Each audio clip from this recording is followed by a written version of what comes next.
Health info. Bringing you well-researched medical information. Albumin balance in nephrotic syndrome.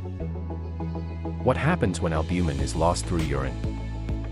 Albumin is one of the most common proteins found in the blood. Homeostasis is the tendency towards maintaining a balance or equilibrium between the different processes and elements present in the body to optimize function. In nephrotic syndrome, the balance of albumin in the body is severely affected. This is because patients lose a lot of their albumin in the urine, a process called proteinuria or protein in the urine. The resulting reduction in the amount of albumin in the body is called hypoalbuminemia. In an average person, the amount of albumin in the body is 260 grams or 1.73 square meters.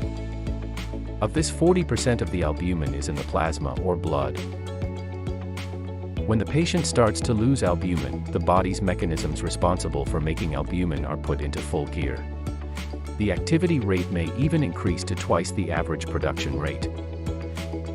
However, even with this fervent activity, it is unable to replace the albumin that gets lost when the patient is having protein loss. One reason is that albumin takes a bit longer to build, and the built albumin tends to stay longer in blood. This is why the next loss leads to hypoalbuminemia. Another problem faced is that, even if external protein was supplied to the patient, the urine starts clearing protein more rapidly. This means that despite efforts to replace it, the loss of albumin continues. When the albumin production increases, some other protein production also gets amped up. These include transferrin and fibrinogen. Unfortunately, transferrin faces the same fate as albumin, and gets lost in the urine. However, fibrinogen, because of its bulky size, is not easily removed, with the result that fibrinogen starts increasing in the body.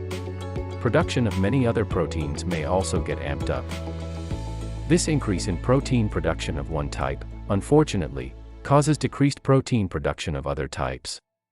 Usually, the body's compensatory efforts come at the cost of proteins of the muscles. This leads to loss of protein in the muscles, which is called muscle wasting.